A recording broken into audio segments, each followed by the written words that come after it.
listening to the world famous Nothing Worthwhile podcast, episode 3, the post-mania episode. Greetings, everyone. You are listening to us live in New Orleans, a wet, damp, dank New Orleans. And that's just in the hotel room. That is true. Wrestlemania ended about 60 minutes ago. Gru and I are in a hotel room, sitting post-McDonald's cholesterol fest. Yeah. Feeling slightly chubby, slightly tired. Very, very content that we did it again this year. Went to the host city for WrestleMania, did a slew of events. But was it a good show? That's what we're going to find out right now. For full disclosure, I do have a website open, and we're going to go through the card. We'll get Andrew and I's thoughts, and we'll see where we'll go from here. So, let's get right to it. We're in the Superdome. Just initial thoughts on the Superdome versus last year Orlando Big Schmaz Fest arena that we went to last year. The Superdome is a magnificent facility on all levels, both outside and in. Definitely compared to Orlando, really compared to any outdoor stadium these days, just because it was comfortable inside. The seats were like nice and roomy. I remember last year in Orlando we were scrunched in and it was hot and humid. Yes. But that could be expected in Florida. But even just getting into the Superdome was simple. I mean, because the entire perimeter of the Superdome are entrances. There's not like one bottleneck where everybody's trying to get in and the line's around the corner and you got to stop at security. There's still security. They check everything, but it took us less than 30 seconds to get through it.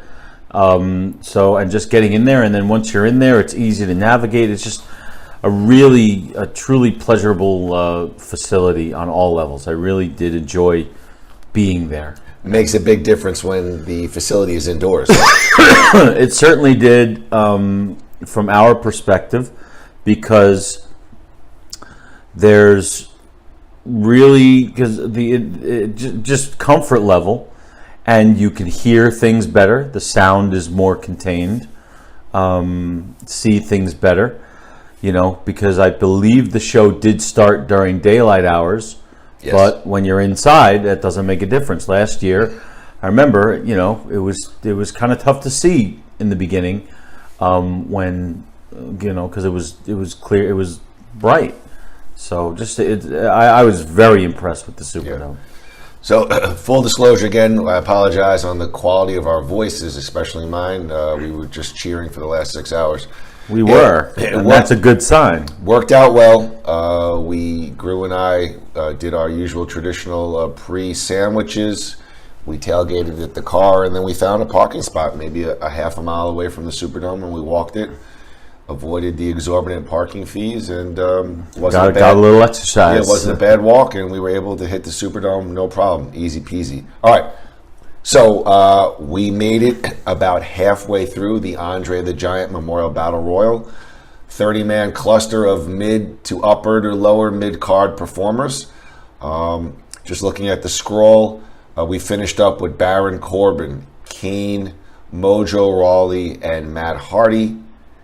Mojo and Corbin team up to dump Kane. Suddenly the lights go out, and we have our first reappearance of the new reincarnated Bray Wyatt, who was dumped into the lake of reincarnation by Matt Hardy during their ultimate deletion. Bray Wyatt looks slightly different. I don't really see what the reinvention was. I didn't either. But he came out. They did their thing. Big pop.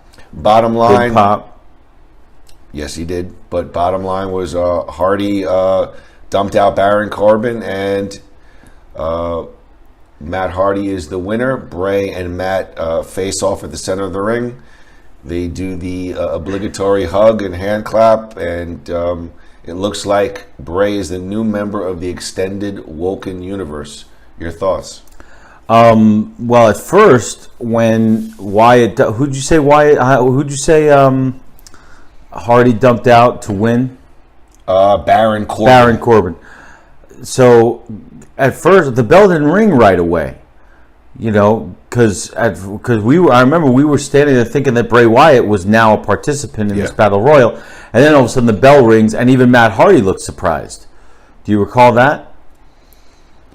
I remember he was just standing there, and all of a sudden the bell rang, and he was like his eyes lit up, and then he and Wyatt stared off, just like you said. So my thoughts about it were, I'm not a fan of what they've done with the Andre the Giant Memorial Battle Royal. In the beginning, it was a big thing for 1 year, and now it's reduced, and now it's on the pre-show with with the guys who they don't have anything else to do with. And I was thinking during the thing, and look, Matt Hardy's great, Bray Wyatt's great, but the Battle Royal is not what it used to be. So I just don't think it works. I think it needs some kind of novelty. And I was actually thinking back to like WrestleMania 2, when you brought in all those football players, and there was that kind of novelty in it. These outsiders coming in and squaring off, and I remember it being a lot of fun. It was a big deal. Yeah. And I wonder if it's worth trying something like that again, to give it the oomph that it needs, because once it's over and forgotten. And that's why I'm not a big fan of it. I enjoyed Bray Wyatt's appearance. Again, not a huge fan of sort of these screwy finishes where a guy appears out of nowhere. It was unclear. People did think Bray was part of the Battle Royal. I was glad to see Hardy get the nod. I think that ultimately the Andre the Giant Memorial Battle Royal is what it is. It's the guys who don't have a spot on the card, and maybe it advances a storyline or two. I like to see the WWE move to straight WWE full-time performers, and we'll talk about Brock Lesnar and a little bit of that later. I think they teased 1 year Shaq. You had Gronkowski. If they want to do that, that's fine. But I want my WWE for now, pure WWE, and damn it, that's what I feel about it. But an interesting concept for sure. We go next to the Cruiserweight Championship. Cedric Alexander defeated Mustafa Ali via pinfall. The title was vacant. 205 held a tournament after Enzo Amore relinquished the title. Both guys baby faces. It was a good physical contest. And again, I'm looking at the website. I don't want to sit there and go over their finishers because I'm not too familiar with two guys. I enjoyed the match. It got, in my opinion, a middling response from the crowd. Your thoughts on the Cruiserweight Championship match? Perfect for the pre-show. Yeah. Perfect for the pre-show, middling response, but that doesn't matter. It was fun to watch, and would have enjoyed it. It's the kind of match that you enjoy more if you're sitting closer. If you're far away, it doesn't mean anything to you. Yeah. So I think that the WWE wrestling has evolved into, for the most part, they like these quick work rate matches, and I don't always know if it translates. I'm still a guy who likes emotion, who likes storyline, and you took two guys, beautiful guys, great performers. They did nothing wrong. And again, there was no story. Yeah, it just generated. There's got to be a story. It generated, very little heat, so to speak. They did square off and shake hands afterward. That was a nice little sportsmanship touch. But again, I saw a lot of that. It kept my attention, but it was nice for what it was. Good for the pre-show. Final match of the pre-show, and I'm sure you're going to love to talk about this. The WrestleMania Women's Battle Royal, originally named the Fabulous Moolah Battle Royal, and that crapped out. Great job vetting WWE. And basically, we finished up with Bayley, Sasha Banks, Sarah Logan, and I guess Naomi. I was confused by that. We see Bayley and Sasha Banks square off, and the crowd had a great response. The two have had a rivalry going back the last couple of months. They've teased it back and forth. Bailey eliminates Sasha, does the handshake, gives her the throw out. I say wrap it from there. Give it to Bailey if that's the way you want to go with it. Naomi comes in kind of staggered and throws Bailey out, and Naomi's your winner. She hit her with that rear view finisher, and the crowd seemed to enjoy it. Let me ask you your thoughts, and we'll go from there. Well, I can't say that I enjoyed the Battle Royal. There were, I was talking to you while we were watching it. It was like one girl gets thrown out, and then everyone stops, and it's almost like they don't know how to do it. That's what it looked like to me. Then you explained to me how they were sort of, because you know the dynamics of the different female wrestlers much better than I do. So you told me like they were working a team up against this one and that one, but it just was like, oh, they throw it out. It's like, oh wow, now what do we do? What I did say, from what I've read, is the criticism of the women's battle royals, just women per se in general, is that they don't have the height. They don't have the size of the men, so it's not as natural to toss them over. You got to really amp them up and yank them over. It's not like a big guy who's standing over the ring. You can clothesline and he falls over. So, but again, but with the finish, I didn't know Naomi was in the Battle Royal until she appeared at the end. Here's my question to you. But here's my question: should they have just stopped Bailey and Sasha? Was that the?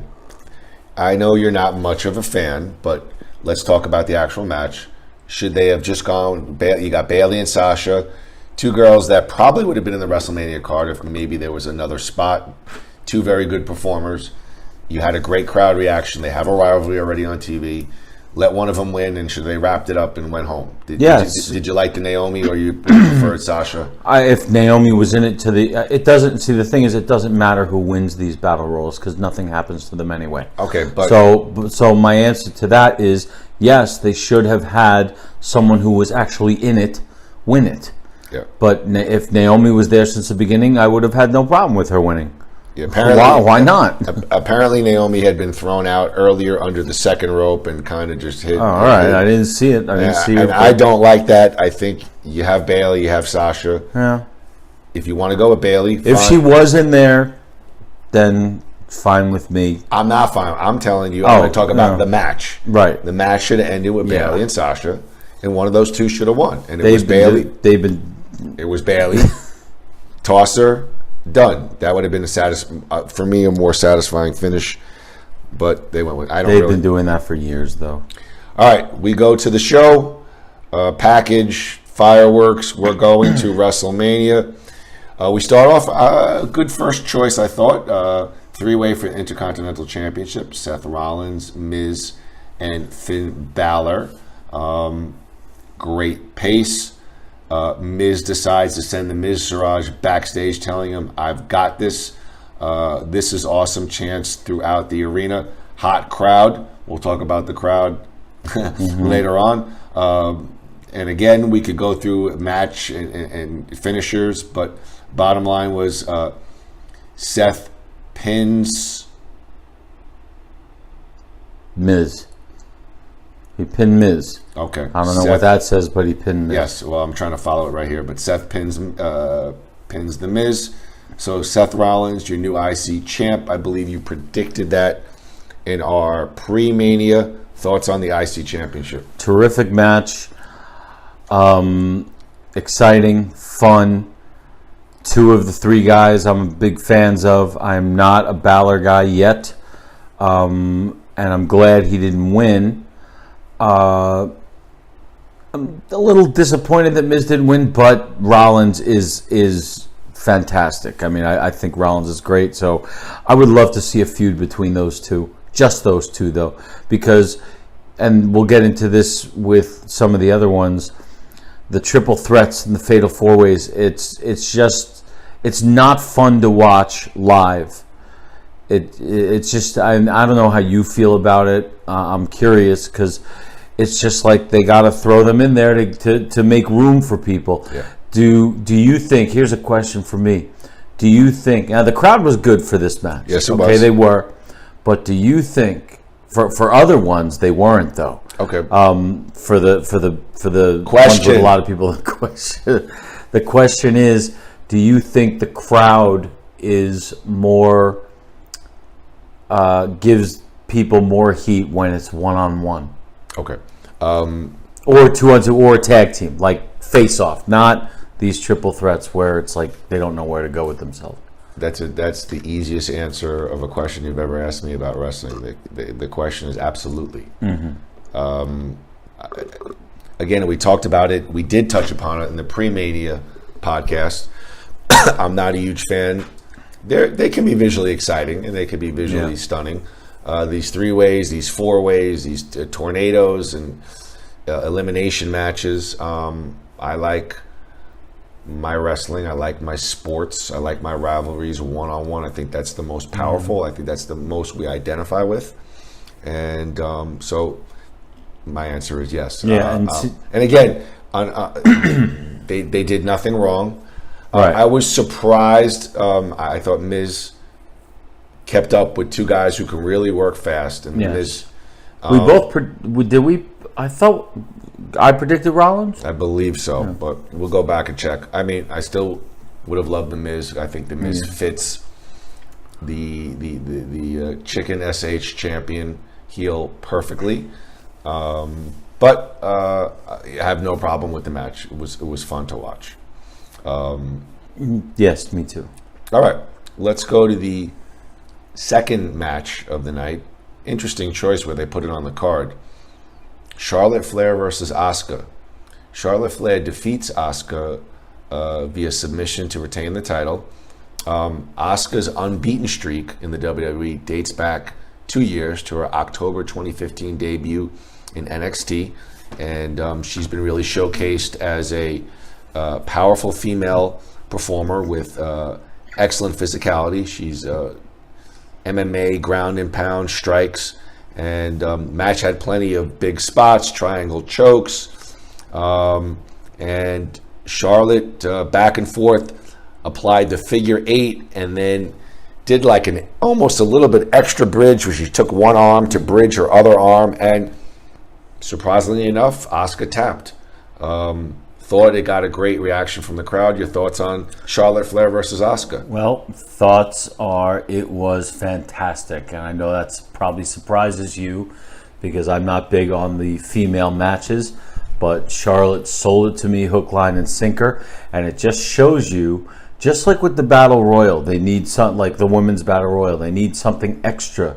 That little factor that the men don't need as much of to get it over. It just shows you what the drama and the story of a match can do for these females, even more than the men. The men can take a match with very little story and put on a high-flying, super-flying thing of a match and get over, and it'd be great. But the women really need that drama, and this match had it. So was the story the queen of wrestling taking on the undefeated streak? Yep, the undefeated legend everywhere but the WWE, and here she was, and she was expected to win, I would think, because Charlotte's had the title for a long time, and if anybody was going to beat her, it was going to be this one, and it didn't happen. But it didn't just not happen. Charlotte won the match. I mean, she fought for it. Were you surprised at the outcome? Very. We both predicted that Asuka was going to win, and I was thrilled that Charlotte won. And now I'll come back to it because it fits in with a scenario that I could see happening based on something that happened later on in the card. But I love the match, and I think you did too. I did. Yeah. Mixed thoughts, because you put almost 2 years into building up this mythical Goldberg-style warrior in the women's division, and you know your first inclination is when you lose, where do you go from here? But maybe that's an unshackling of a unrealistic sort of demand on you. And as we listened, even in the car on the Goldberg podcast, from Something to Wrestle With, it really could bring you down. So maybe this was the opportunity to have this heavy weight lifted off Asuka, and now you can work her back into Raw if you so choose, or whatever. Now, let me just ask you a question real fast about Asuka that I don't know. Go.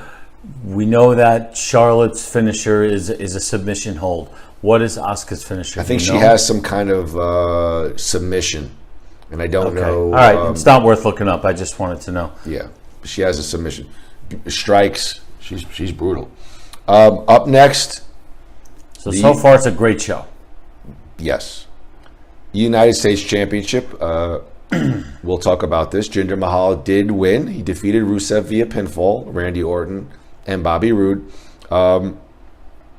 Match starts off. There's a ton, even before the show, a ton of Rusev Day chants.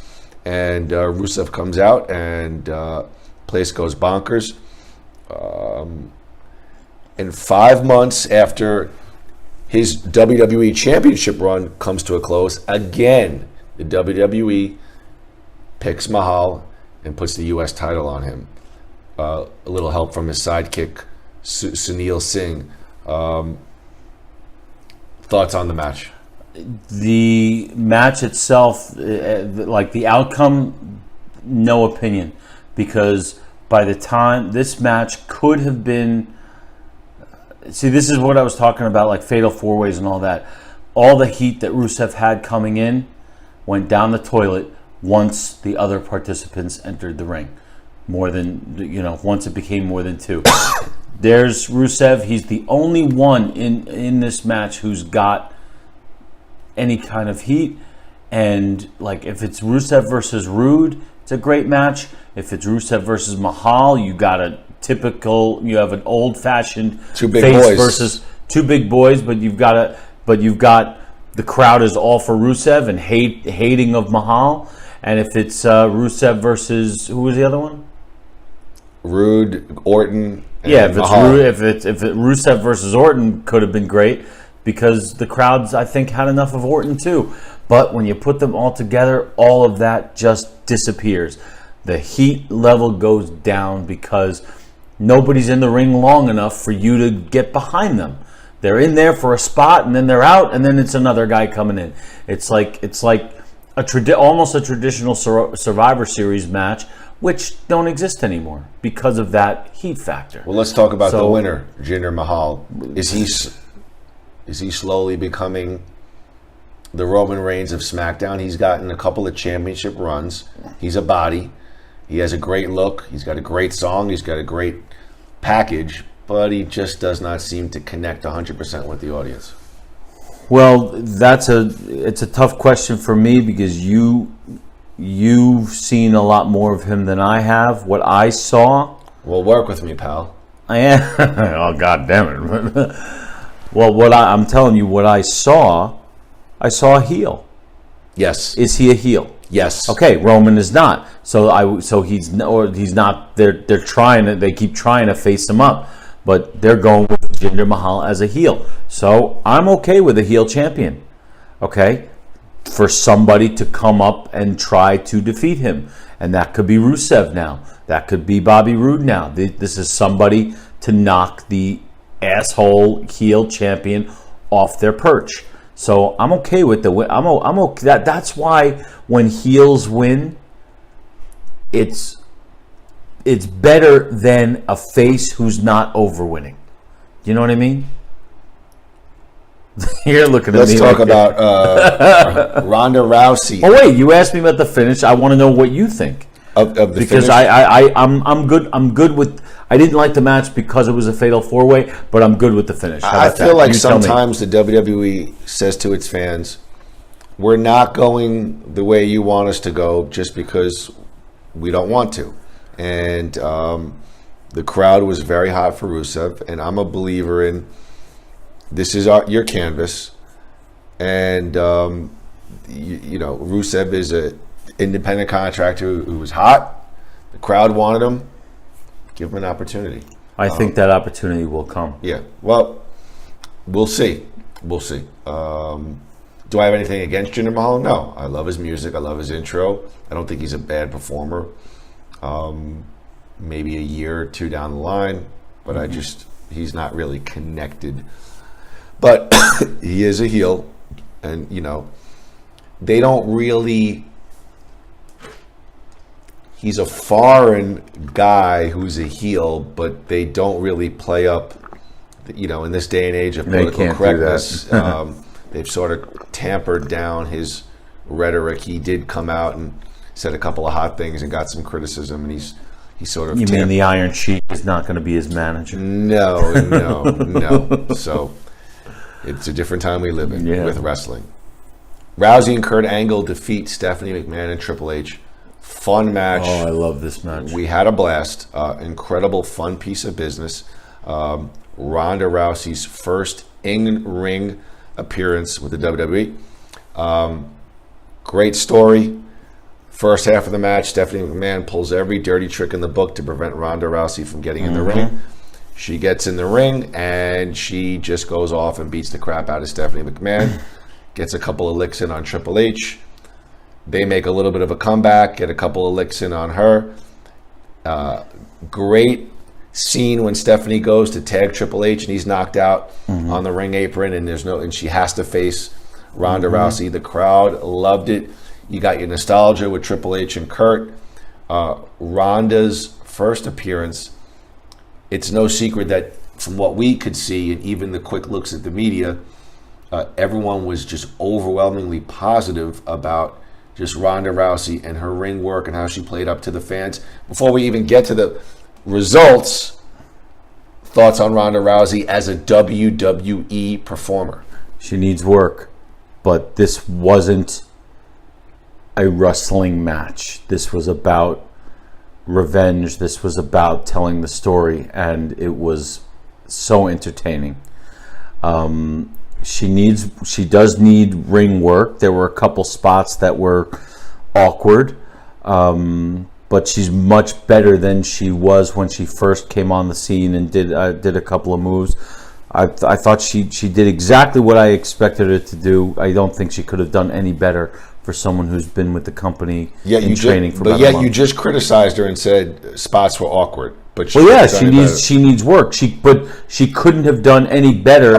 Goddamn, first time in the ring at WrestleMania, and I'm saying she couldn't have done any better than she did tonight. Listen, it's a compliment. I was blown away, actually. Yes, okay.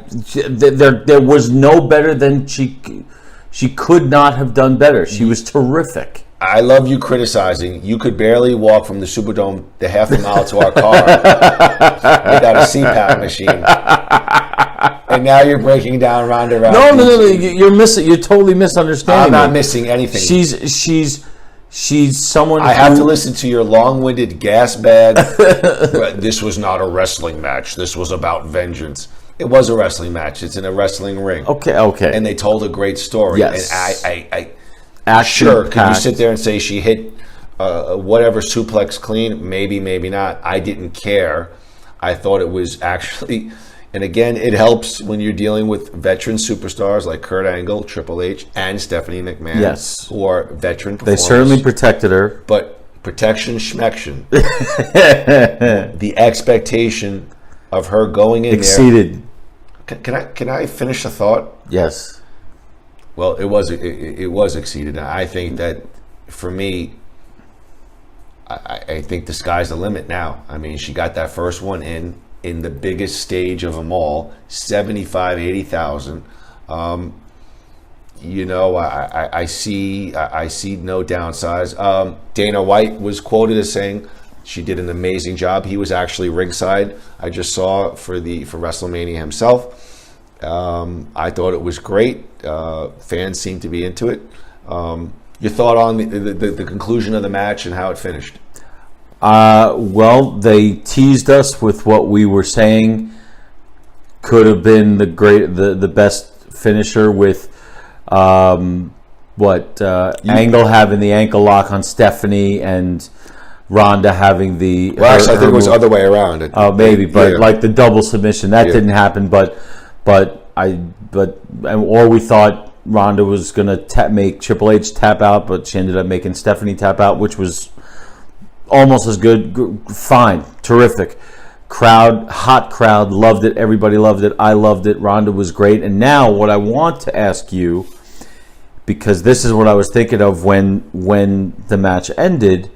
Okay, where do you go with her now?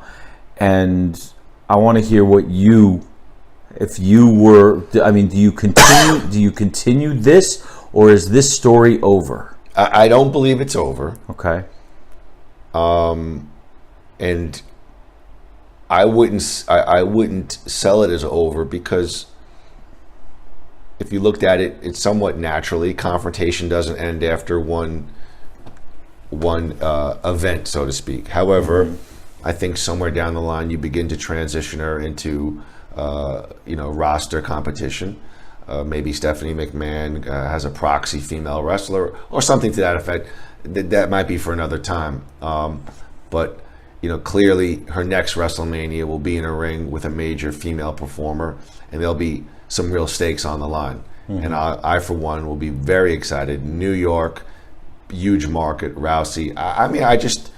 I was actually very pleasantly surprised. I mean, I didn't really see much weakness. I think she's got a face for pro wrestling. And what I said to you at the show was, I think, yes, she's a pretty woman, and I think she got herself into great wrestling shape. I thought she thinned out a little bit, a little bit more in the feminine sort of thing, aesthetically pleasing. But her face gets very ruddy and red when she gets hit. She just wears it very well and is able to emote that emotion. Same thing with Charlotte Flair. If you saw the Asuka match, there were several times Charlotte Flair was, muttering under her breath, almost crying, how I can't seem to put this woman away. Yeah. These are the, she doesn't oversell. No, it looks natural. Right. Like, what do I got to do to beat this bitch down? And I just I went into it a little bit skeptical, because I'm that kind of fan. I really liked it. And she blew. I mean, I saw she nothing. Blew you? She didn't blow. Well, no, she blew me away too. But what I want to. But go ahead. But because I have another thought about them. I want to ask. See, I see her, like, if they're gonna end this part of the story, okay, which they may or may not. I don't think they will. But if they did, I would put her on SmackDown and start a program with her and Charlotte. But hold on, let me be critical now. Go ahead. You could talk about where she ranks in the roster, but she's probably your number one or number two star. She's staying on Raw. Please don't tell me that she's better off on SmackDown, on UPN or whatever, USA Network. To me, on it's Tuesday night. All right, come on, please. That's fair. It's got nothing to do with Raw and SmackDown, and for me, it was who she should be with, not where she should be, but who she'd be with. And my pick would be Charlotte, because I think they would have some great chemistry together with their star power and you just compared the two of them, and Charlotte happens to be on SmackDown. So, but there's rumors that they're going to change up places and everything. Rumor and innuendo would indicate that they were possibly angling for a Rousey Asuka match at WrestleMania with the streak on the line. Obviously, that's over now.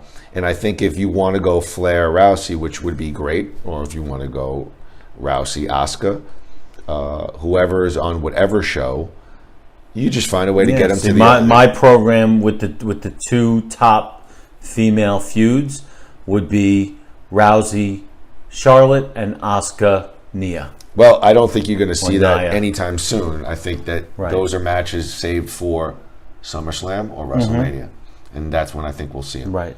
I wanted to ask you thoughts on Rousey submitting Stephanie versus submitting Triple H, because I have a clear thought about that. It would have been the pop of a lifetime if she made Triple H, and we were hoping for that. Yes.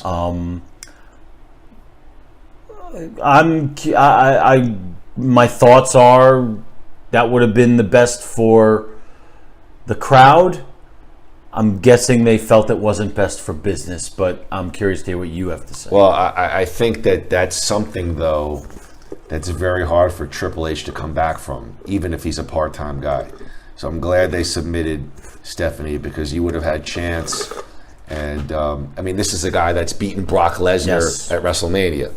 Hard for me to imagine. That's why I'm fine with it. Hard for me to imagine that now Ronda Rousey even, but a female athlete tapping out a male athlete. It would have given you a major league Wrestlemania moment. It that's would for have, sure, but I'm not long term. Yeah, I need some sort of basis of reality. I'll agree with that. Okay, thank you. With that. Up next, this one was a tough one. We both did. Wait. Well, let's go back a little bit because I'm curious about your opinion of Kurt Angle's performance. I don't think Kurt Angle has much left. Okay. It was passable. I didn't see him as doing much. That's fine. He did some suplexes. Maybe he's the healthiest he's been in a while because he wasn't superly bandaged up, although his hand was. I just I don't want to see Kurt Angle too much more in the ring. Okay. I enjoyed seeing him. I thought he I did a good did. job. I think it was perfect for what it was. I think if you want to bring back Kurt once a year, I mean, he's getting older now. He's definitely not a singles competitor I anymore. just feel right now his body's been through, from what I've read and seen, hell and back, and I don't think that he did what he needed to do. That would you agree? Okay. Yeah, absolutely. No, excellent. Very good. Excellent. It's funny though, because when he was in TNA, he was still 5-star matches, and I would occasionally watch TNA, especially at the high points when they had a pretty semi-decent stacked roster, and he had matches with Styles and Booker T and Rude, and it's like he came to the WWE and just body and injuries caught up with him and time. But I'm so glad he is back, though. It was a good one. Up next, bathroom break time. And I'm not sure it's fair to the performers because that's what I feel, because these guys work out hard and they hustle hard. Yeah. But the Bludgeon Brothers, New Day. If you're in there for 6 hours, you gotta pick your spot. And you got to go to the bathroom. Yeah, that's what I mean. And luckily, just to let you know, we lucked out. We had aisle seats. Yes. And easy access, although the bathroom was quite shocking for me. Oh, my goodness. It was a trough. Where you just sat there, and like the guy standing next to you, his schlong is out, and I got to pull mine out, and I got such stage fright. I'm concerned about the size. Oh, it's just terrible. It was just terrible. All right, Bludgeon Brothers defeat the New Day and the Usos, and I could really go and read the little script here on the website, but I'm going to choose not to. I actually like all three teams for different reasons. It just came across not a lot of oomph, and the Bludgeon Brothers win. Not shocked. I was personally hoping that the Usos would win because I like them. I like their second reincarnation. Who got pinned? The Usos or the New Day? I didn't see it. I was literally in the bathroom the whole time. They pinned Kofi Kingston, which was all of 4 minutes. Yeah, they peed. They pinned and peed. I peed. They pinned. Harper and they powerbombed Kofi Kingston, and I guess they pinned him from there. So it was Kofi's a member of New Day. Yeah. All right, Gru, floor is yours. Well, it's as much as I don't like triple threat matches with singles competitors, it's double worse with tag teams. You got all these people in. It's crazy. It's just, but I didn't see the match, so I went to the bathroom, but literally I heard the bell ring to end the match while I was in the bathroom. It was and from what I read online afterwards, it was sort of a squash. It was very quick, which is also probably unfair to all those guys. They didn't get there. There couldn't have been a lot of spots because there are so many people in the ring. So, but you tell me personally, I don't. I'm glad the New Day didn't win because I'm done with them. I want Big E to go out on his own. I think he's got a hell of a singles career ahead of him, and the shtick is old for me. The Bludgeon Brothers, I'm okay with that because I'm not a huge fan of the Usos, but I can't comment on a match I didn't see, so I'm curious to what you thought of the actual match. Here's the analogy, and maybe it'll put a smile on your face, but it was like eating at Subway. Perfectly acceptable, tasty, but you walked out feeling underwhelmed. I mean, they did everything probably that they were asked to do. They took a lot of spots, bumps. It was over quick, and it was like, okay, next match. Couple of things I'd like to piggyback off of what you said. I agree with you about the New Day. It just feels like it's about 3 or 4 months expired, and love those 3 guys together.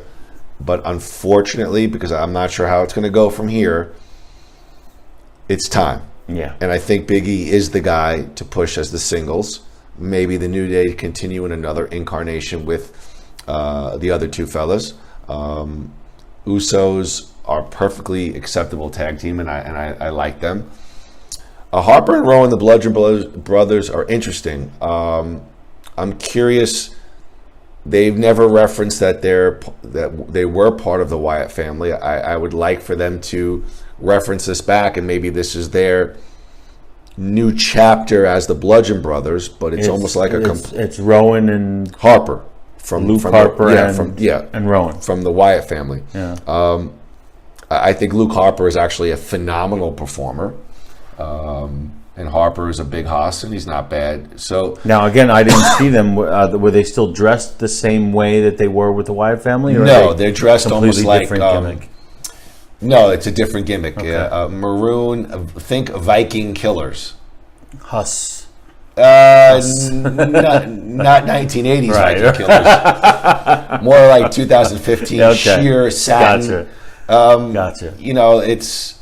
Again, similar sort of vibe, woodsman, big white guys that are going to hurt you. But we'll see where they go with it. Second Amendment proponent. Yes, exactly. Militia, Stone Mountain, Georgia. Yeah. You're not taking over my land. Yeah. Pass the chewing tobacco. They won't be visiting Parkland anytime soon. No, they will not be having a surface at Temple of Oda. So, and I listen. I'm willing to give Harper and Rowan a chance. Interesting. There's so many, I think, good performing tag teams in the WWE. They just don't seem to be a huge connection with the fans. Even on the Raw side as well, there's no fault of their own. They're good. Balor Club, the Good Brothers, but that connection could be there if they're not in a big schmoz of a fatal 4-way or triple threat. But if you got a one-on-one thing, there is no storyline though. Yeah. There's no reason for confrontation. Those triple threats take away any story. And it's just throwing these people in. And I don't want to get off on like a a fondue. But I don't want to get off on a tangent. But were there great tag team storylines when we were younger? I mean, we bought into the Hart Foundation versus the Rockers, but did the Rockers and the Hart Foundation have a backstage vignette where somebody did something? And I mean, where was the? I just don't know. I mean. It just doesn't, these tag teams, I think, physically are better than ever. They're better athletes than ever. Yes. Cesaro and Sheamus, I love it. But, yeah, the storylines surrounding them are minimal at best, and maybe that's why their placement on the card and they're not really over, so to speak. Yeah, I think, to answer your question, back in the day, you had storylines that were built up to a pay-per-view, and then they moved on. Blow off. So like the Hart Foundation, they had their program with the British Bulldogs. The British Bulldogs had their program with Demolition. Right, but did the storyline articulate why these guys went after each other, or were they just trying to fight their way to get the a tag team championship, a title match? It's a good question. It's certainly a different time. So yeah. I think it was just like, it was always about with tag teams. It was always about who were the champions. That's what it was always about. So let's take us to the next match, and this one we could talk about a little bit. Undertaker versus John Cena. Now, let's just briefly remind everybody the build-up to Undertaker Cena was a quizzical one. John Cena came out on several Raws and complained about not having a spot in the match at WrestleMania. Actually didn't complain, owned up to the fact that he was defeated, and he then articulated and said, here's the one match I want. Undertaker, no response. Next week, no response. Then he starts bad-mouthing him, you have no balls, blah, blah, blah. Fast forward to this afternoon, John Cena is sitting at a seat as a spectator at WrestleMania. It gave us a cool moment. And then we see about 2 matches into the night, a referee comes out and whispers in John Cena's ear, and he looks at the crowd and he sprints back to the locker room. Actually, he did it at the very end of the Asuka-Charlotte Flair match. Mm-hmm. Did that take away a little something from the end of the Charlotte Flair-Asuka match? Not to me. I thought it was super cool. Okay, thank you. The Asuka Charlotte match was over. They had their moment. Asuka did, said congratulations. It was very nice. I enjoyed it. And then that Cena thing was super cool, I thought. Okay. Very well done. Very, very cool. So we have even more teases as Cena goes to the ring and out comes Elias. Mm-hmm. Actually strumming some chords from the House of the Rising Sun by Eric Burden and the Animals. And not the Moody Blues. Not the Moody Blues. And Elias has some trash talk with Cena, and Cena makes quick work of him, which I didn't like, because Elias hopefully is going to be there for years to come, and they've done this a couple of times at WrestleMania where they'll serve up a youngster to be fodder for a veteran. Not a fan. Quick thoughts, please, on that. Bad idea, and as soon as it happened, I'm like, okay, this is not going to go the way we think it's going to go or the way we want it to go. There's literally no reason for this to be happening. Yeah, I think Elias is a talented. I like Elias, but you're putting him in the way of something that had potential to be fabulous and kind of stalled before it even got a chance to get going. Okay, so Undertaker does emerge, all 53 years old of him, and he comes in his traditional dead man garb. Mm-hmm. There were rumors and innuendo of possibly coming out as the American Badass, indicating that he retired when he lost to Roman Reigns last year, and we were there, left his gear in the ring, and actually his gear made a appearance in the ring, and then it was a bolt of lightning and fire, and his gear disappeared. Thoughts on him coming back as a dead man versus the cool rumor of maybe an American Badass incarnation? Well, if the match didn't go the way it went, I would say I liked how he came out. But because the match was what it would have worked better if he was not the dead man and the American Badass. Okay. Does that make sense to you? Yes. And so looking at my screen, the website, which is actually cbssports.com, said Undertaker moved fluidly as he has in years. I'm not so sure about that. I disagree. Well, I am not so sure about that as well. No, I agree with you. I disagree with them. And very funny here because this writer says it was very nice to see Cena do the job. So Taker could potentially. He didn't just do the job; he jobbed. Look, when my hand goes up, your mouth goes shut. Taker could potentially exit active competition on his own terms. Well, since I'm tossing it to you, your thoughts on the match, and I'll go from there. Well, Undertaker did defeat John Cena. Yes, and defeated him kind of quickly. It was a squash. When we were watching it, I think I said to you, this is going to be a squash, and it should be. I think you said you wanted a squash. Yes. All right. I said it that way.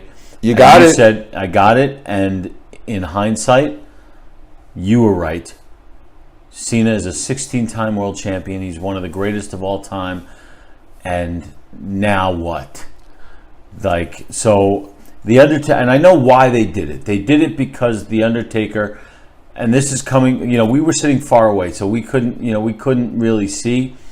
The people who I spoke to, who were watching on TV, 3 or 4 of them, they said Taker looked slow and lumbering, and they said it was pretty brutal to watch. It didn't really look brutal to us. He was doing No. because he was doing a lot of the old shtick, the old school walk on the ropes, which was cool. The sitting on the knee with the hand up thing, that and a great sit up moment, that was terrific. But the match needed to be quick because I think it would have ended up being a bore and slow because he is 53 years old. So it needed to be a squash, and he needed to win just to go out on his own terms. But I believe it hurts Cena. And, kudos to Cena for giving it up to him. Yeah. But the booking there, they could have come up with something better. Okay, so for me, the match in itself was a disappointing end to some creative booking, a nebulous reveal, and of course Cena did a great job on the mic calling out the Undertaker week after week. Is it going to hurt Cena? It hurts us because we're hardcore fans, but no, he'll come back in 6 months or whatever it is. And well, no, he's part of that Royal Rumble. yeah, that's going to be That's going to be a one-shot deal. Yeah, That's a 50-man Royal Rumble. They're building it up. Okay, he's wrestling Triple H, and that's just going to be some kind of right. throwing those guys on there because they want to make inroads in the Saudi Arabian market. That's why. Okay, but John Cena is not going to be around for the foreseeable future. He's doing his Hollywood thing, but when he comes back, we all have short-term memories. I think Undertaker probably should have retired 6 or 7 years ago. I think after Brock Lesnar beat him, his matches have been middling at best. And again, if you're looking in some sort of realism, he's a 53-year-old Undertaker is not taking out John Cena in 4.5 minutes. Right. It's just not happening. So, well, I actually think the second match that Taker won against Lesnar was very exciting, where he did that where he actually tapped out, but the ref didn't see it. Stay with me, pal. We're not talking about that. We're talking. No, about well, I'm Wrestlemania. just saying you mentioned it. Let me ask you a question though. Oh, Did what a shock!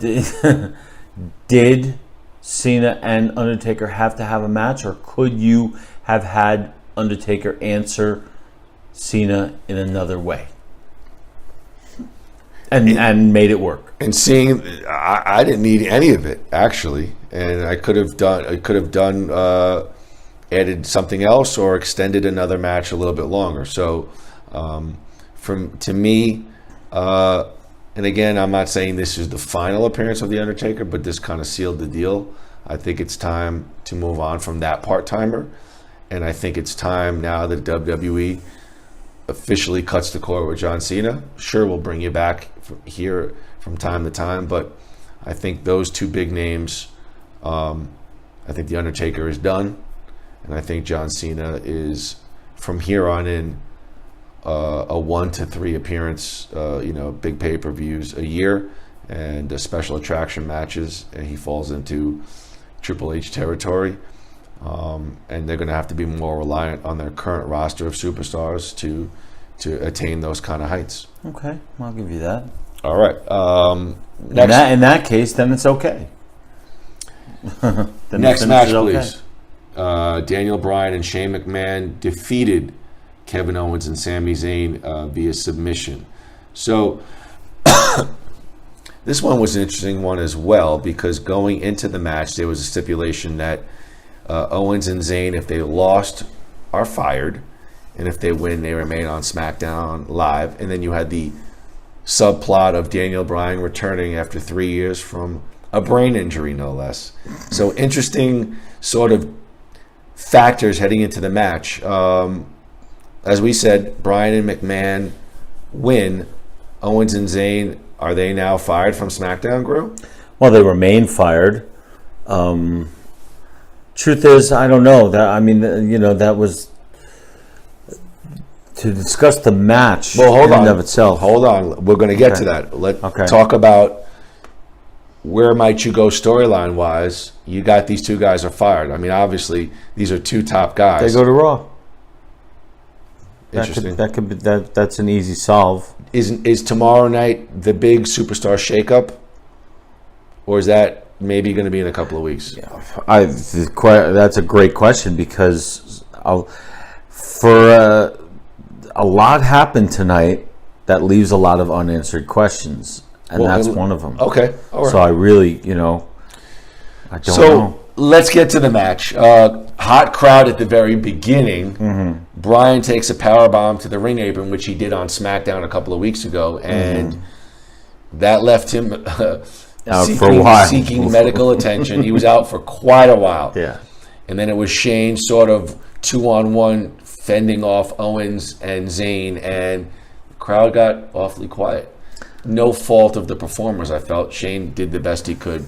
And then Daniel Bryan comes back in, and the place goes absolutely nuts, and he has a hot tag, and he's doing a corner-to-corner dives, and he does a flip over on the ring post, and Bryan hits a series of hard slaps, yes kicks, and then he sets up the yes lock, and Zayn, I believe it was Zayn who tapped out, and so you have McMahon and Daniel Bryan as your winners.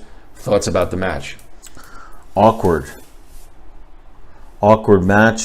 There was something that didn't do it for me. I'm still having trouble putting my finger on it. Are you glad that Daniel Bryan is back? Yeah. Anybody that makes that crowd pop, I want them, because the crowd makes a huge difference for me as a viewer, both on TV and in the live setting. Yeah. So I heard what you said about the match, and I don't disagree. I just felt like the crowd wanted to see Daniel Bryan, and that's pretty much it. They got what they wanted. Yeah. I agree. It was a satisfying win. I didn't hate the match, but yes, it left me, it was kind of a blah. Well, also you have, and I was thinking about this at the time, for a big return, and that's a huge return. That's a top 3 or 4 guy coming back. Yes.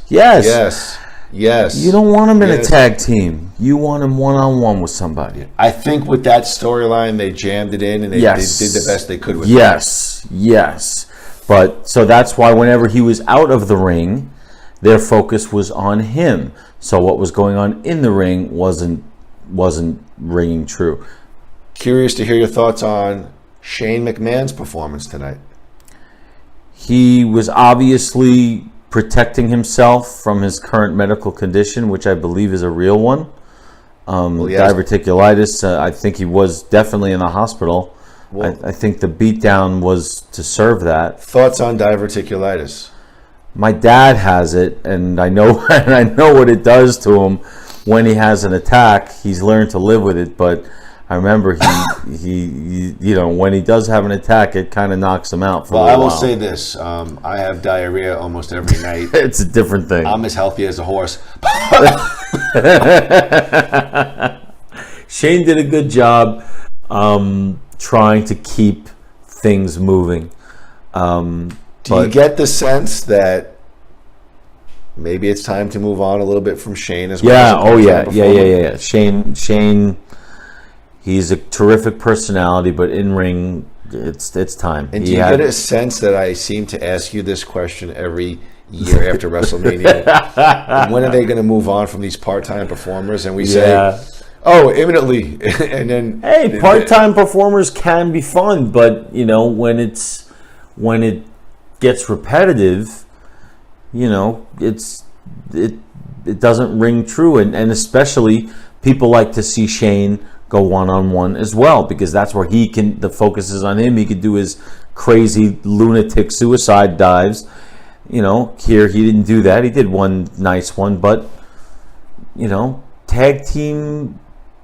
Well, he did faux tag teams never worked. Remember, like even back in the 80s, like when we grew up, like it was the Rockers, it was Demolition. Those are the tag teams. The ones that they would put together for one night here or there never did much for us. Rock and Sock? That's later on. That's more connected to this era.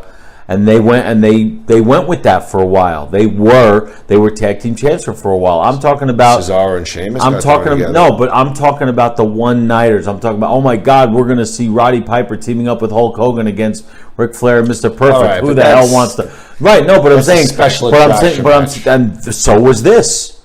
This was too. All right, let's go. Let's move on. Wasn't it though? Let's move on. The next. Now we're starting to getting into a couple of interesting ones to discuss, and I think this will be an interesting one to reflect on. Raw Women's Championship. Nia Jax defeated Alexa Bliss via pinfall to win the title. A couple of months ago, Nia Jax was a monster heel, aligning herself as the best friend of Nia Jax, sort of the muscle behind the little woman who's the champion. And we find out that Alexa Bliss is not maybe such a nice person after all, and she talks to Mickie James in the locker room and body shames Nia Jax, and says all this rude stuff. There's a hot mic. Nia hears it, and now we have a rivalry, and we have a confrontation at WrestleMania.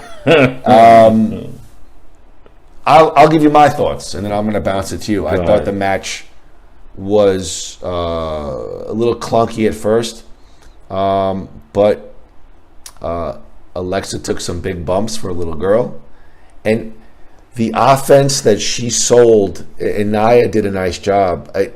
I believed it.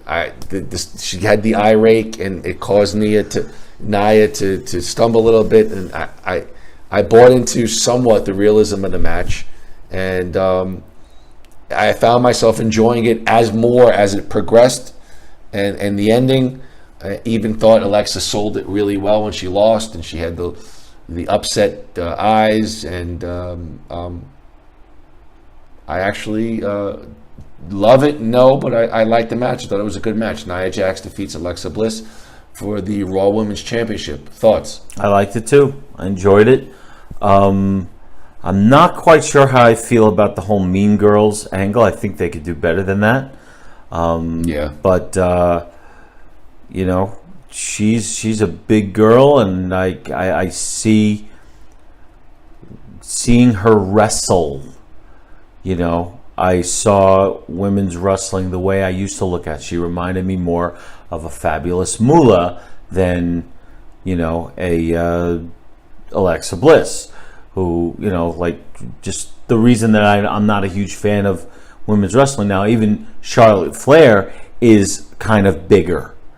She's not one of these rail thin tiny girls who's just doing ballet dancing all over the room. Why have you not progressed with that? Because it doesn't excite me. Hold on. The answer. Hold on. The men have progressed. It's not 6'8" Hulk Hogan body types anymore. They're smaller guys, they're thinner guys, they're quick guys, they're slow guys, there's fat guys. They have progressed now. Why are you stuck in 1979? It's not that. If you've noticed. No, I'm trying not to. If you noticed, everybody loves Rey Mysterio. I do not. I don't like the little guys. I like the bigger guys who can move. I'm going to tell you right now, I'm going to excuse you from going over match cards when they have little or regular sized people wrestle. But that's the thing. Regular sized people are just that. These wrestlers are supposed to be larger than life. It's changed, and I don't know why you're so focused on 1989. It's not. It's not that I'm focused on 1989. What entertains me are the superhero factor. Unless you've got something to you that means something, like a Daniel Bryan. Okay, Daniel Bryan is kind of jacked, but I think we're taller than he is. But who presents themselves as a superhero anymore? You're talking about something that happened. 25 years ago. larger than life. A Brock Lesnar is larger than life. Even a Roman Reigns. These guys are just there. And even seeing them in person at WrestleCon and stuff, you could see that they're bigger in person than they look like on TV, and it's just a different kind of thing. But give me some credit. I'm looking. Those two women's matches, the two title matches, I thoroughly enjoyed, and I never enjoy those matches. I really did. So I will give you credit. no credit. I'm asking anyone who's listening to please send me their resume to moodyad1@aol.com, and that's that. Well, I'm sure we'll spar a little bit, or maybe not, on the next one. WWE Championship. Now we're starting to get to the final third of the card. AJ Styles defeats Shinsuke Nakamura by pinfall to retain the title. Now, as we talked about earlier, these two had a instant classic match about 5-6 years ago for New Japan. I think it was the Wrestle Series. I'm not sure what the actual name of the card was. Loved both openers. Nakamura came out with the whole band behind him with an electric guitar. AJ came out with his hip hop intro. Back and forth. AJ gets the win. Nakamura turns heel at the end of the match. A real old school heel job, gives him the low blow to the nuts, and then really gives him some stiff kicks to the face. I didn't see that one coming. But let's talk before we get to the heel turn and everything else. AJ wins. Thoughts on AJ winning and retaining the title and the match itself? Very happy that AJ wins, because until the aftermath of the match, I was not a fan of Nakamura. I didn't think the match was very good for a couple of phenomenally talented guys. It was a lot of holds. It was slow. It wasn't up to what I felt their standards would be. Match didn't excite me, but I'm glad that AJ won. Yeah, I agree. I wanted AJ to win going into this because So did I. I see him. I mean, obviously he's not going to leave the WWE with a John Cena type legacy, but I think he's that damn talented. I mean, the guy has had some great matches. I just didn't understand why they couldn't. What was getting Yeah, they in did their a way. lot of. Well, Nakamura sold a knee injury throughout the match. Maybe there was something to it. Maybe there wasn't. A lot of ground and pound stuff. A lot of striking, which doesn't make for visually sometimes interesting match. A lot of stretch holds. Thank you. Thank you. But a lot of striking. These are guys who are known for their quick work rate, and they didn't really get to shine on that sort of level. I love the ending of the match. Nakamura tried that Kinshasa, it was kick, and Styles reversed it into the Styles Clash, which I think is a great, a great closeout move. And then the ending. Nakamura gives him the screw job to the nuts, stiff kicks. I kind of like it. Love it. Now I'm a fan of Nakamura, and because everything he has done up till that point screamed heel to me. Yet he was presenting himself at the face. The Michael Jackson type dance moves down the aisle. All that stuff. It's like, this guy is so arrogant. But what? I didn't say a word. You just laughed at me. Please get to your point. That's my point. My point is everything that he did from when he won the Royal Rumble and screamed like, this guy really should be a monster heel. And that didn't mean I saw it coming. I did not. When they hugged at the end, I thought, same thing. But just before. I did not like the kneel down. I didn't kneel like down. that at all. Yeah, That's me neither. Me neither. Me neither. But the heel turn, old-fashioned heel turn, a monster heel turn, and you gotta love a good heel turn. And now he'll be able to be sold. I mean. He'll be able. The crowds will accept him. They will boo him as a heel, and they will enjoy his matches, and it'll move him forward. and I was very pleased with the story that match ended with. You really love to hear your own voice, don't you? You asked me, I'm answering. Raw Tag Team Championship. Well, listen, brother, you know that. Do you want to finish this on your own? No. Because you're just yammering away. Braun Strowman and Nicholas I think. defeated the Bar. I don't really... Sucks to be the Bar. Yeah, I don't want to even give this the time. I mean, forgetting the match, going into this, I was not happy with it at all. Braun Strowman's not a tag team wrestler.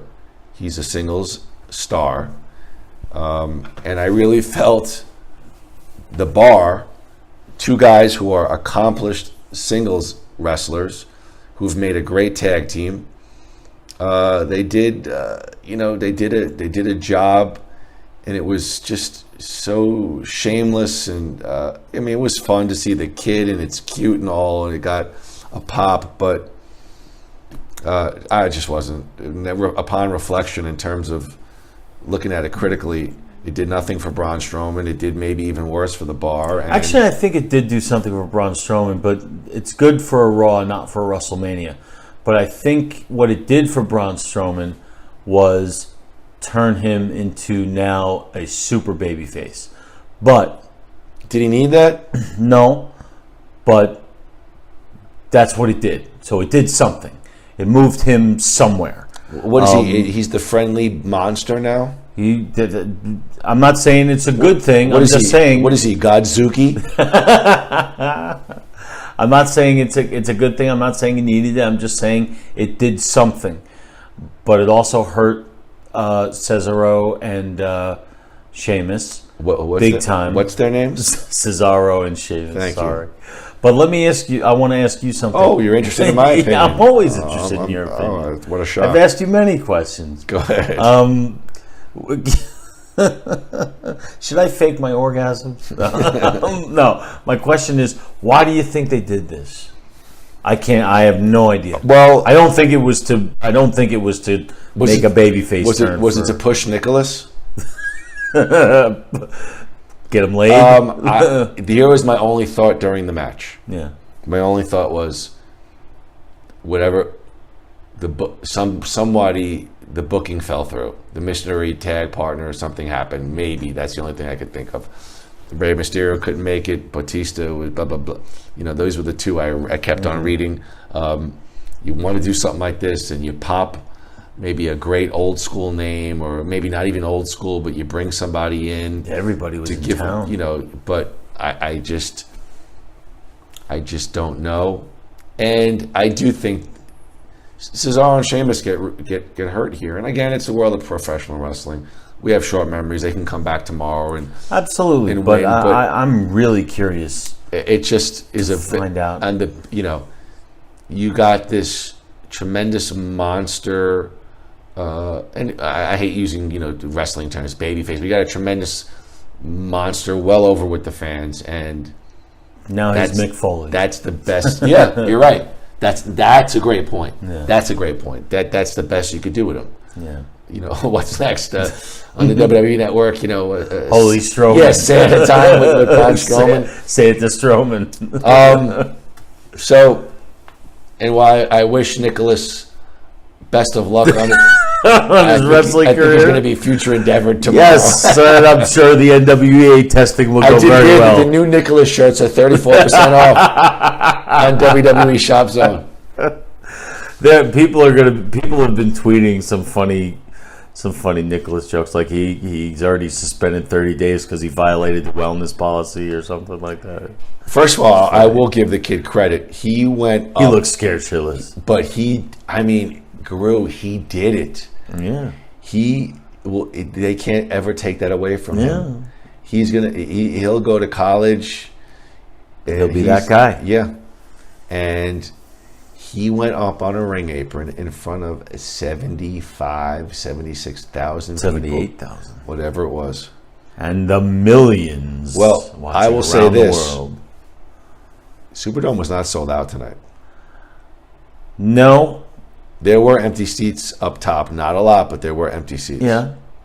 I just wanted to just throw that out there. Yeah. And I love the WWE, but there were a smattering of empty seats. All right, last match, and it's been a long night. Universal Championship. Brock Lesnar defeats Roman Reigns to retain the title. Notes here call this the most predictable match of the evening. You had a very dead. Well, let me finish. Stop shooting me a stare before I slap the taste out of your mouth. First of all, I think that this match was a victim of where it was placed on the card. I'm not so sure that should have been the last match of the evening. Maybe upon hindsight, Rousey, Angle, Triple H, and Stephanie might have been a better choice, but that could be for a debate of another time. Brock winning was a surprise, but I would say most of the match was fairly predictable. A lot of Lesnar beat down, a lot of Reigns taking it, a lot of suplexes, a tremendous number of F5s, and I know my thoughts on it, but I'll kick it to you. Brock wins, so let's go over the whole. You could riff on whatever you want about the match. The outcome, the match itself, but Brock Lesnar is winning, which makes me believe he'll be on Monday Raw tomorrow night. So we'll get to maybe where we go from here, but just talk about the match right now. The match itself. Well, these guys have fought before, and they didn't have any chemistry before, and they still don't. They each have two moves that they could do on each other, except for punching and kicking. And it's just he hits his finisher 9 times, then the other guy hits his finisher. You know, it was very predictable. The match itself was very predictable. The reason I shot you a stare is because the outcome was the exact opposite, but we'll get to that. But the match was, and rightly so, the crowd, with the combination of having been there for 6 hours waiting for this big main event that was a non-main event. Yeah. And something that they've seen before, and the exact carbon copy. You know, I thought the first match was much better. Yeah, well, no, that's what I mean. That's what I mean. It was like but it wasn't an improvement. It wasn't. It didn't take them any further. Well, I felt like it actually took a step back. I felt like the first match, Reigns showed much more variation of offense. I mean, it was just Superman punch. But also you have, if you've got two people, like I mentioned to you during the match, I compared it to Goldberg Lesnar from, what was it, WrestleMania 20? Oh, I don't even see it as a comparison. Well, no, I'm talking about 20. Okay. Yeah, I'm talking about because the crowd was already pissed at Lesnar because he was quote unquote leaving, or so we believed. Who knows? And they just don't like Reigns. They just don't. I mean, it's so you've got two guys who nobody wants to see win. In a way. So that was what that first Goldberg Lesnar match was. So already the crowd is they're hitting beach balls and cheering for that, and they're not cheering for the match. They're booing the security guards for taking the balls away. Yeah. So, what did you like best? Did you like the beach balls, chanting of CM Punk, chanting of "We want Nicholas," or the final chants of "This is awful"? That's rough. That is rough. What did I enjoy, or what did I like? It's a fun question. I don't know. Well, please don't even articulate much thought on.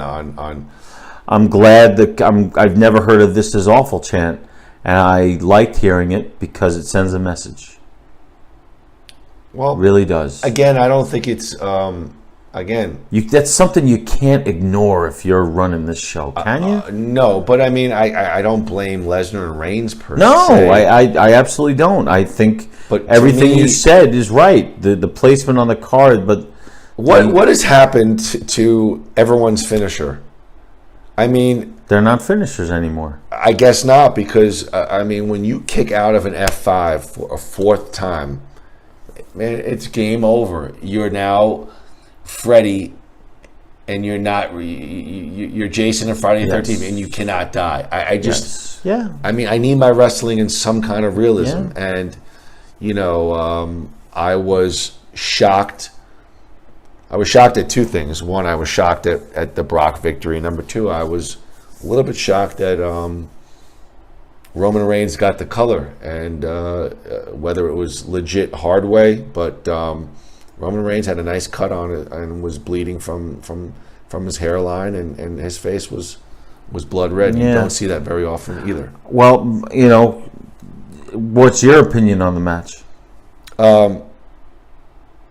Same as mine? Yeah, I mean, again, I don't like to be critical because these guys take a tremendous beating, and they're the best really at what they do. But this match I thought was pretty bad because you have guys who are very physical, and it really wasn't. I mean, you had some table spots and things like that, but there's such, it's German suplex F5 and it's Superman punch and spear, and there was nothing else to it. And we saw the same thing for the last 3 weeks on Raw, right? You factor in the placement on the card. It's the final match of the evening. Fans are tired. They're not feeling Reigns, and they thinking Brock is done. It had all the makings of a beautiful disaster, and that's what it was. Yeah, and when you think of the main event of WrestleMania, this is supposed to be the match that you buy the tickets for.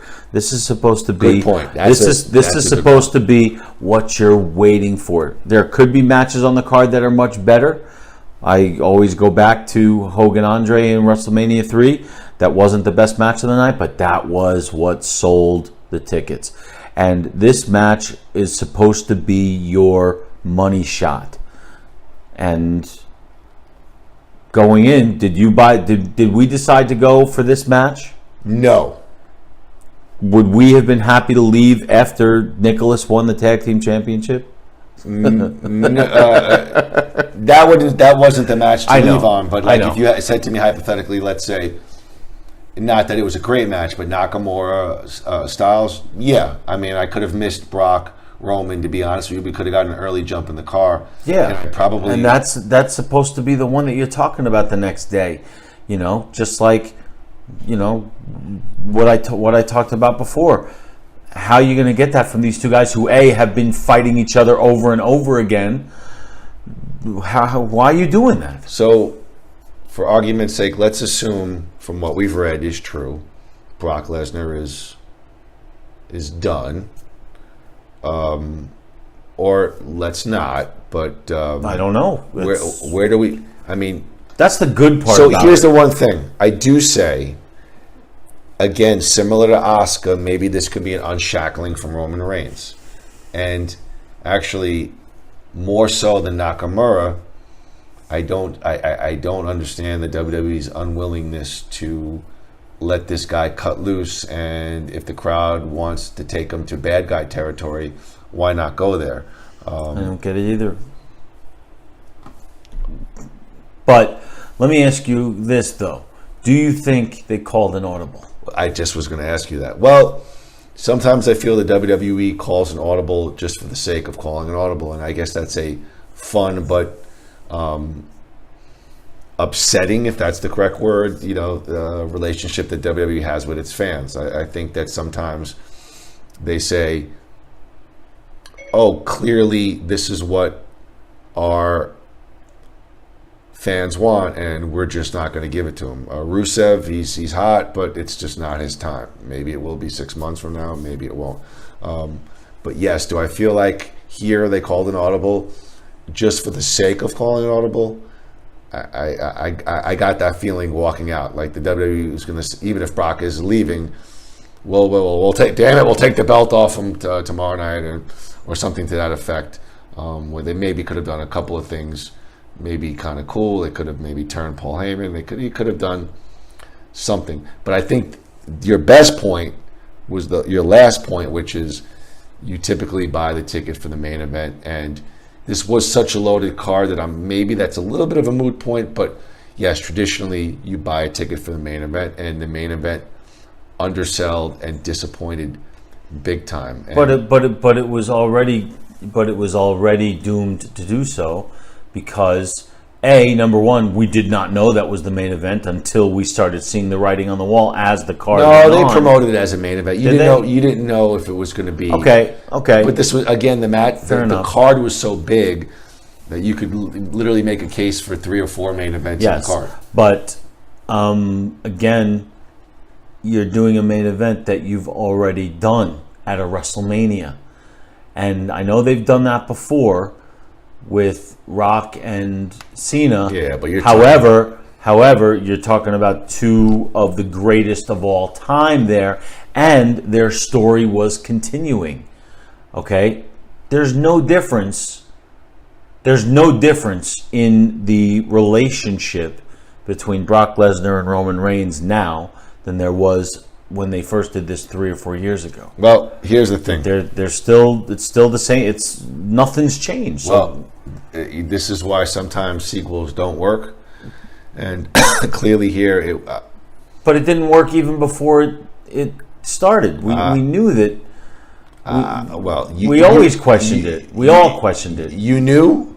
No. I didn't know what the outcome was going to be, but obviously, because we both thought it was a foregone conclusion that Reigns was going to win. Tell me but that. We all felt. Tell me if that match was put 4 spots earlier with a fresher crowd, would there have been such a negative reaction? I don't think so. I'm not saying everyone would have loved the match, but if you put that match 4 on the card, you had some big spots, I think maybe our feelings would be a little bit different. But final match on the card, main event, that's really got to be your top match or your top draw.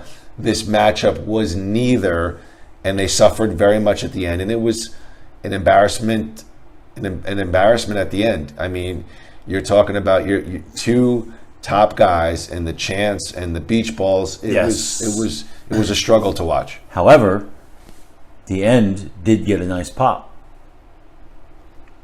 because it was a surprise. So that's why, I felt that the boos were there partly because everyone thought they knew exactly. It was like the WWE played a trick on its fans. It's like, you think you know exactly what we're going to do? Well, guess what? We're going to do the opposite. You and I were fooled. We read all the dirt sheets. We read everything. Lesnar was leaving. Reigns is their guy. He was winning, and he didn't.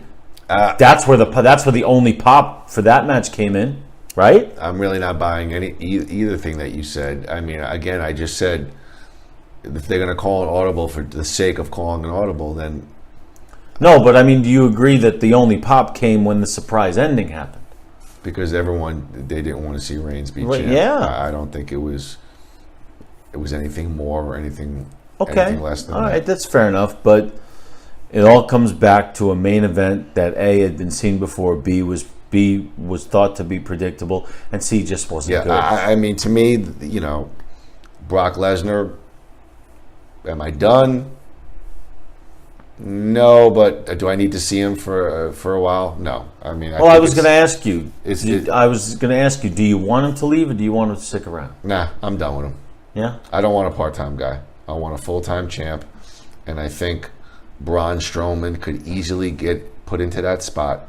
There's only so many spots. They got so many guys. I'd like to see them give Braun Strowman a run. I think him and Reigns could have an incredible run. They could, trade off the belts. Well, here's what I have a couple of things I want to close with, but did WrestleMania keep you enough that you want to tune in tomorrow night on Raw to see where we going next? Oh, hell yeah. Okay, me too. On many levels. Okay. On the here's another follow-up. Yeah. Did it keep you invested enough that you'll turn on Tuesday night to watch SmackDown? Yes, because I want to see the the follow up to Sami Zayn and Brian. Kevin Owens. Yeah. I want to see that, and Brian in that. I want to see what goes on with Charlotte and Asuka. So that'll be Tuesday. Tomorrow, I want to see if, I'm sure Reigns will be there.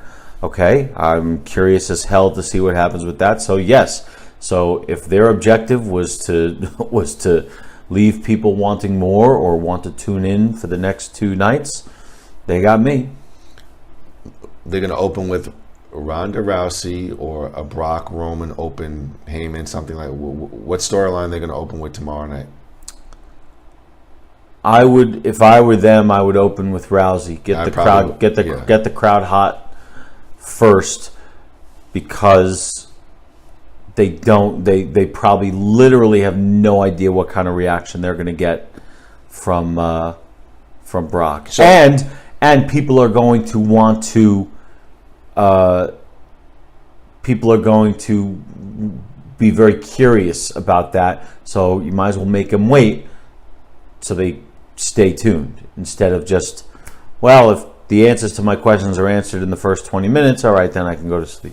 So WrestleMania 34 is wrapped up in the books. We look forward to WrestleMania 35, and we take a quick glimpse back at 33. So my next question, and we need to get some sleep pretty soon, but comparing 33 to 34, did you have a favorite, and why?